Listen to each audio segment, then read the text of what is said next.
Bien, vamos a tratar de terminar en este video con lo que nos quedó del Doctrinal de Ciencia de Milner. Yo entiendo que es un texto bastante difícil de resumir, sobre todo en tan poco tiempo. Eh, lo que trato es hacer algún punteo que más o menos los oriente acerca de en qué cuestiones detenerse, en qué cuestiones no tanto. Habíamos quedado que lo que Milner llama ahí la teoría de lo moderno, que se apoya tanto en los teoremas de Coyer como los teoremas de Coiré, suponen que hay un corte entre la episteme antigua y la ciencia moderna, es que esto que llamamos revolución científica es una revolución en la medida en que introduce un corte a partir del cual las cosas ya no pueden ser iguales, ¿no? A partir de ese momento, pero la idea, la teoría de la sucesión y el corte, supone que para que un corte sea captable como tal, tiene que haber siempre algo inmune al corte. A ver, si una revolución, una modificación del pensamiento como fue la revolución científica, supusiera un cambio de absolutamente todas las referencias que había hasta la episteme antigua, todas ellas se vieran modificadas, no habría manera, dice Milner, de leer el corte. Para poder leer un corte tiene que haber ciertas cosas que se mantengan y ciertas cosas que se modifiquen, ¿sí? Hace falta que al menos haya una cosa que sea inmune al corte para poder hacer la operación de lectura de un antes y un después. Según Milner, en Lacan, ese elemento inmune al corte es el sujeto, ¿sí? El sujeto es ese punto que no existía antes del corte, que no existía en la epistema antigua, que solo puede ser pensado como un existente a partir de la modernidad y que va a permitir leer el corte entre la epistema antigua y la ciencia moderna. Sujeto que ya vimos tiene algunas eh, consideraciones, ¿no?, que hay que hacer respecto de él. No es el individuo, no es ninguna individualidad empírica, por lo tanto no es el yo, ¿sí? No tiene cualidades, es decir, por ser el existente propio de la modernidad, lleva sobre sí todas las marcas de ausencia de cualidades y de toda individuación empírica propio de la matematización que hizo la ciencia galileana con todos los existentes. Ahora bien, este sujeto sin cualidades, sin individualidad empírica, que es el sujeto que emerge en el cogito, eso ya lo hemos trabajado, es también, dice Milner, apto para pensar el inconsciente freudiano, es decir, la idea de un sujeto, un pensamiento sin cualidades, no solo lo encontramos en Descartes por todo el trabajo que le hacen las meditaciones, sino también que la idea de un pensamiento sin cualidades es apto para el psicoanálisis y su sujeto. Le voy a leer un poco esos párrafos que son muy condensados, que concentran mucha información en pocas páginas para intentar aclarar un poco este punto, ¿sí? Dice Milner que entre Descartes y Galileo, y también vamos a ver que con Freud, la cuestión no es simplemente un correlato cronológico, en el sentido de que Galileo y Descartes eran contemporáneos, y Freud, en la medida en que el psicoanálisis es de fines del siglo XIX, principios del siglo XX, sería moderno por venir después del siglo XVII, sino que esta correlación supone un parentesco discursivo. La lista de argumentos de Seminary es la siguiente. La física matematizada elimina todas las cualidades de los existentes. Eso es lo que hemos visto con ustedes a propósito de Coiré.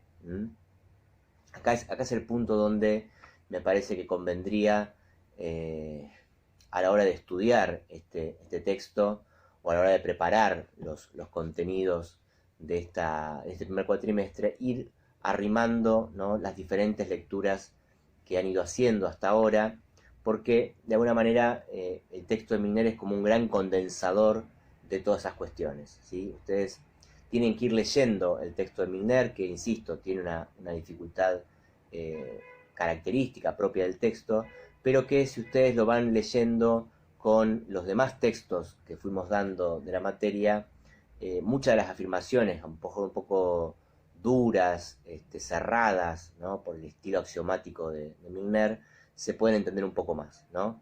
Entonces dice, la física matematizada elimina todas las cualidades de los existentes, ¿no? Ustedes ahí echan mano de la revolución científica del siglo XVII, echan mano del aristotelismo y platonismo, para recordar en qué la física matematizada se caracterizaba por eso y se diferenciaba de la epistema antigua por eso. Una teoría del sujeto que anhele responder a una física como esta, deberá ella también despojar al sujeto de toda cualidad. Ese sujeto, constituido de acuerdo con la determinación característica de la ciencia, es el sujeto de la ciencia. No le sentarán, por tanto, las marcas cualitativas de la individualidad empírica. Ese existente, dice Milner, es el sujeto que el cogito hace emerger.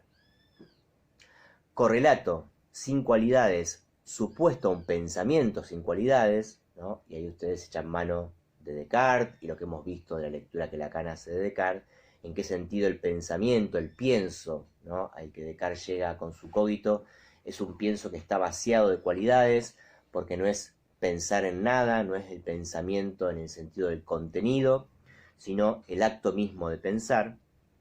Correlato entonces, este sujeto sin cualidades, supuesto a un pensamiento sin cualidades, se aprecia en qué es existente, nombrado sujeto por Lacan y no por Descartes, responde al gesto de la ciencia moderna. Bueno, acá en Milner desarrolla un poco algo que ya hemos visto también, de qué manera Descartes no se detiene en el pienso, en esto que podríamos llamar el primer tiempo, sino que Descartes avanza hacia un segundo tiempo. Milner lo llama acá la avanzada del cogito, que lo lleva a el soy y a preguntarse por qué es, y a volver a reintroducir todas las cualidades, dice Milner, que había vaciado en el primer tiempo.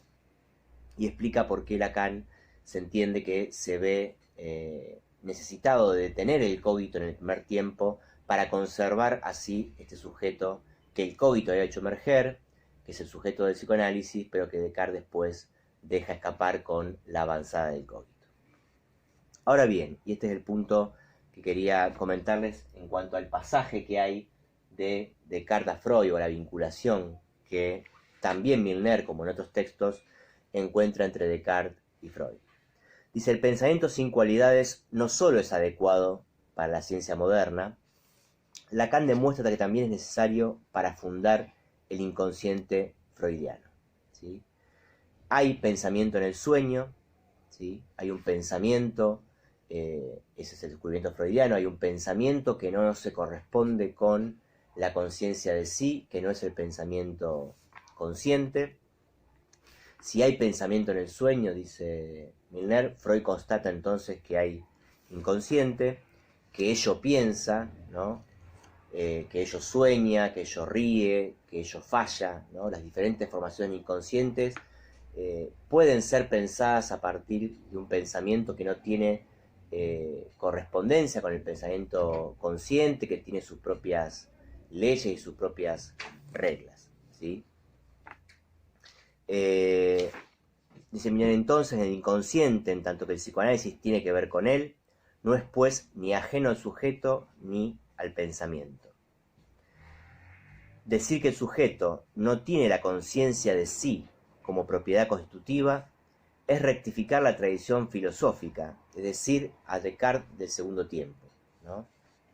Yo les decía, cuando trabajábamos el cogito, la lectura que Lacan hace del cogito, que efectivamente después del segundo tiempo, y una vez instalado el soy, el ser, se desprende de Descartes, como ustedes saben, toda una tradición filosófica a la cual Milner está aludiendo acá, que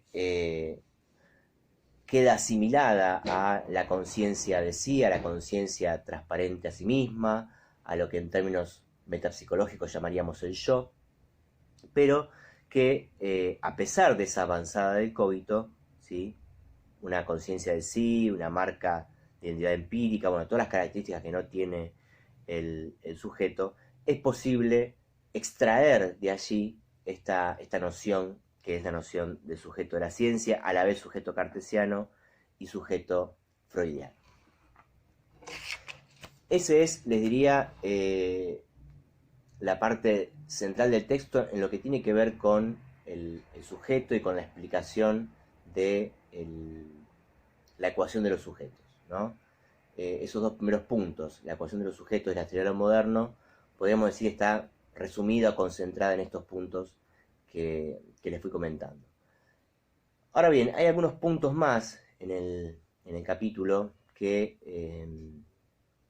también sería importante entender, ya no tanto para la emergencia del sujeto en Descartes, que es lo que les comentaba recién y lo que hemos visto en los otros videos, sino para entender la parte que tiene que ver con la forclusión del sujeto, que algo charlamos en las consultas y que algo les mencioné en el video anterior.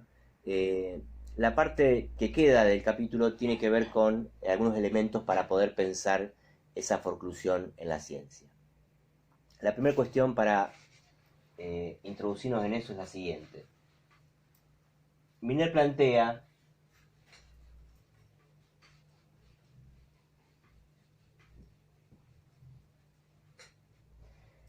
que en la epistema antigua siempre sigue con esta idea del corte entre la epistema antigua y la ciencia moderna. En la epistema antigua,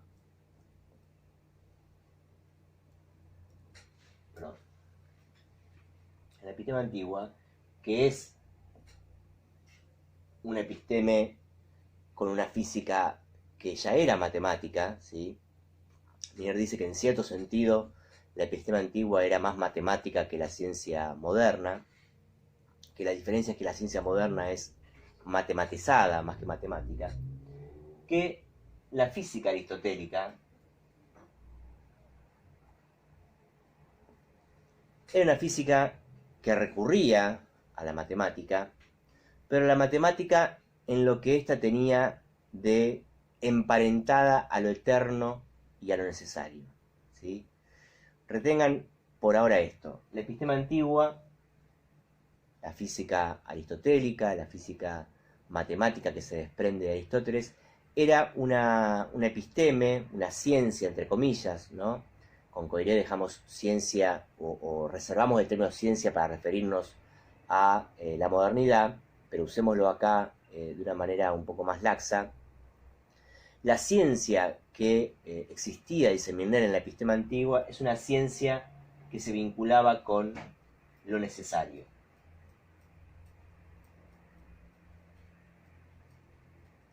Lo necesario, dice Milner, es aquello que no puede ser distinto de lo que es.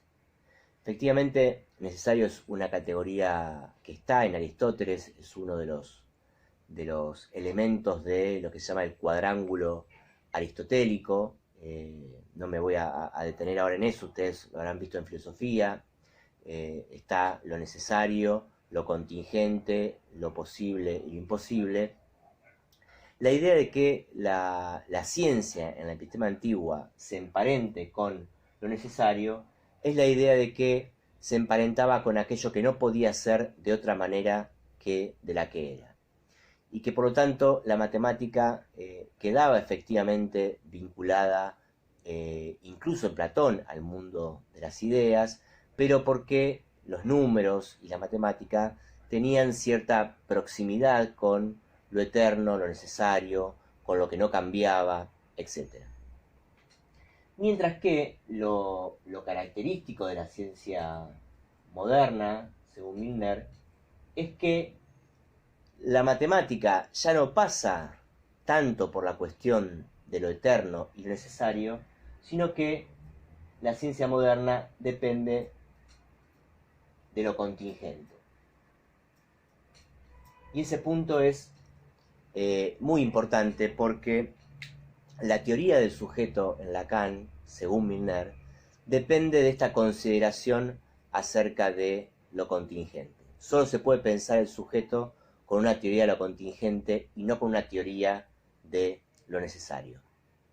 Lo que vamos a ver en todo caso es cómo la ciencia moderna pone en juego, por un lado, lo contingente, pero por el otro y al mismo tiempo pone en cuestión la idea de lo necesario. Es decir, la ciencia moderna se apoya en lo contingente y lo contingente es lo que puede ser distinto de sí mismo.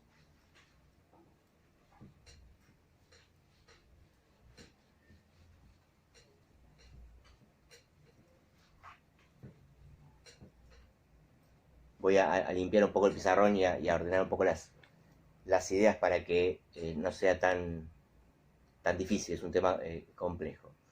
Si lo necesario lo definimos como lo que no puede ser distinto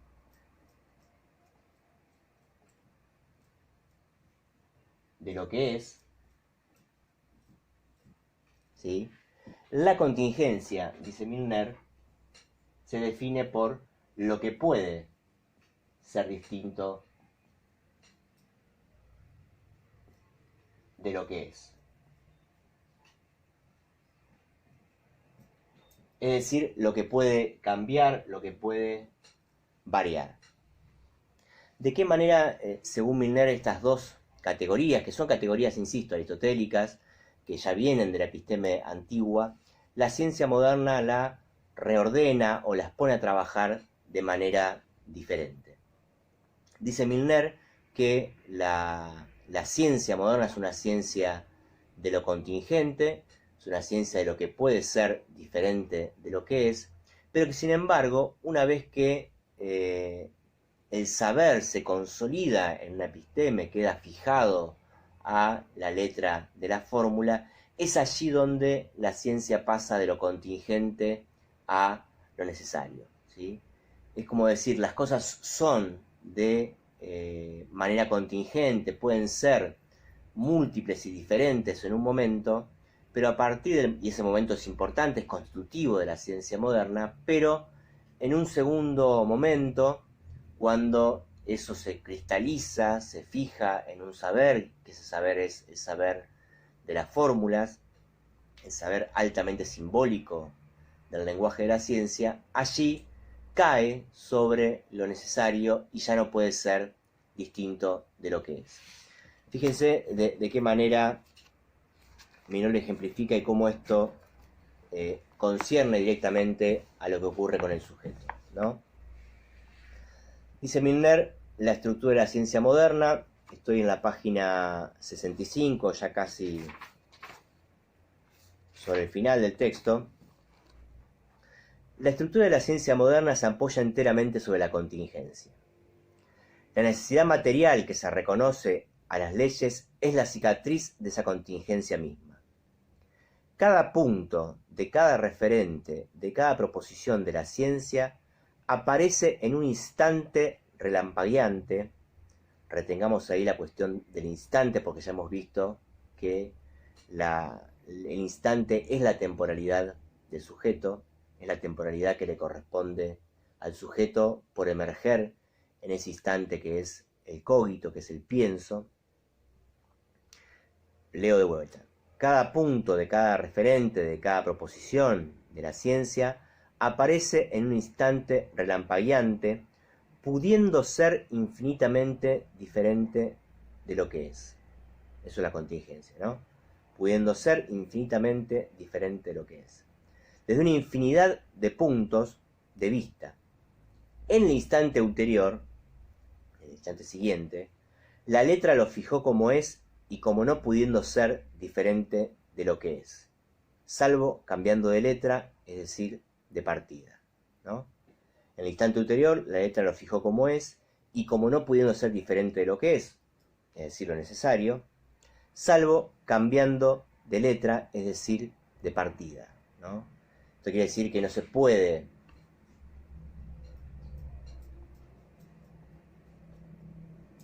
modificar la significación de eso que la letra ha fijado como una fórmula, salvo cambiando de letra, es decir, cambiando de fórmula, ¿sí? Pero mientras estemos en esa fórmula, en este caso la de la energía, una vez que se ha fijado esas letras, las cosas ya no pueden ser diferentes de lo que son, ya no puede significar algo distinto de aquello que ya significa. Pero la condición, dice Milner, del instante ulterior, esta fijeza necesaria de la fórmula, es, sin embargo, el instante anterior, ¿no? Que es el de la contingencia. Manifestar que un punto del universo es como es, requiere que se tienen los dados de un universo posible, donde ese punto sería diferente de lo que es.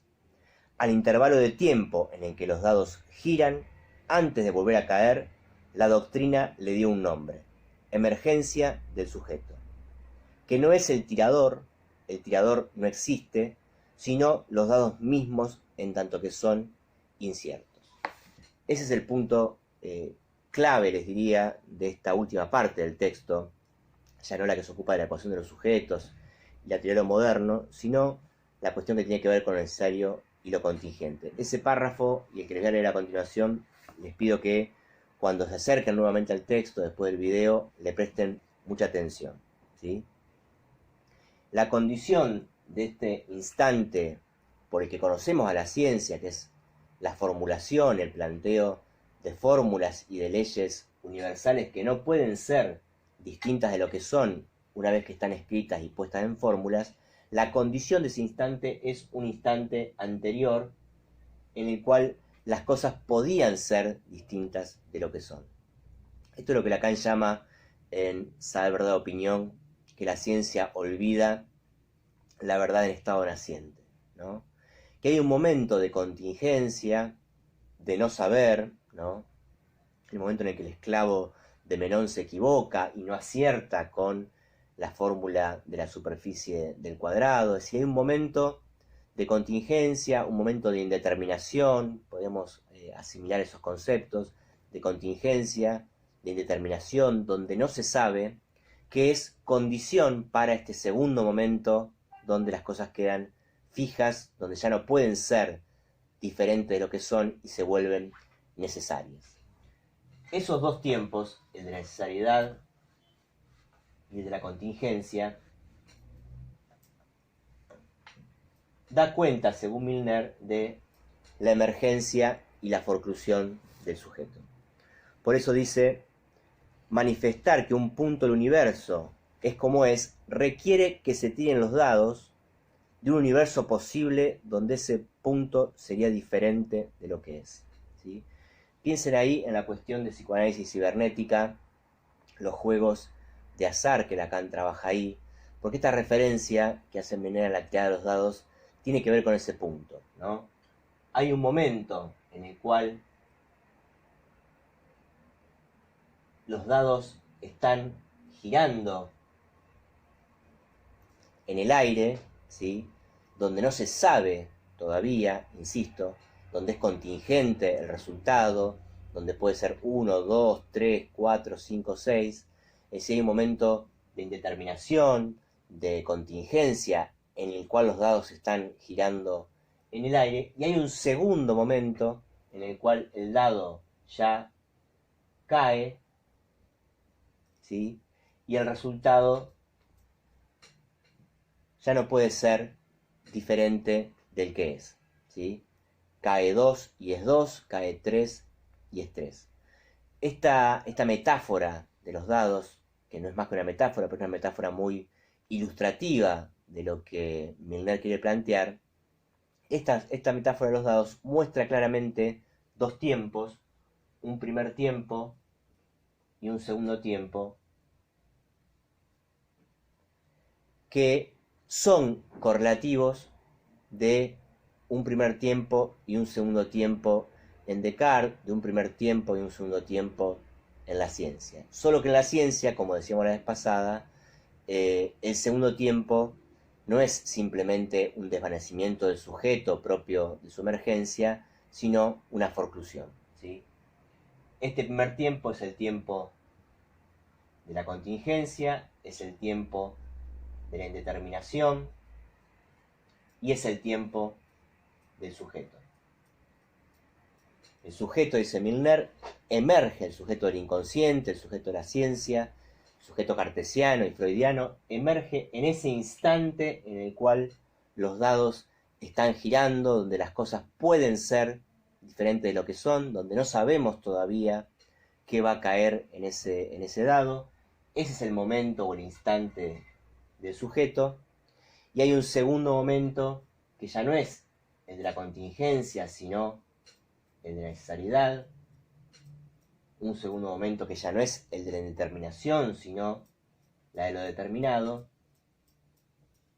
en la cual ya no tenemos la emergencia del sujeto, sino, dice Milner, su forclusión. Fíjense, con esto termino, dice Milner, estalla por fin en el instante ulterior en el que los dados vuelven a caer el flash de lo imposible. Imposible, una vez que han vuelto a caer, que lleven otro número en su cara legible. Se ve así que lo imposible no está en disyunción con la contingencia, sino que constituye su núcleo real. Ahora bien, la ciencia, en todo caso, no lo permite. Una vez fijada la letra, solo permanece la necesidad, e impone el olvido de la contingencia que la autorizó.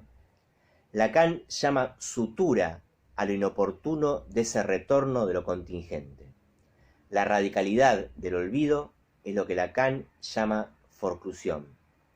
Dado que el sujeto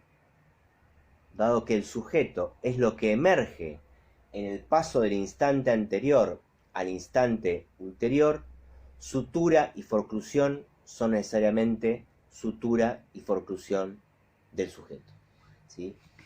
Es decir, cuando la ciencia forcluye el sujeto, lo que forcluye, dice Milner, es la contingencia que le ha dado origen, lo que forcluye es ese punto, ese instante de indeterminación en el cual se encuentra la verdad previa, anterior a la consolidación de eso en un saber que, como dijimos, está ligado a una coherencia formal, un saber formalizado, puesto en fórmulas, fijado a letras, que hace que ya no se pueda volver, dice Milner, que ya no se pueda retornar a esa contingencia que le dio origen. Es por eso que la forclusión tiene esta connotación tan radical de no ser simplemente un modo de represión, sino una forclusión, un rechazo, que ahora podemos plantear de esta manera, un rechazo del instante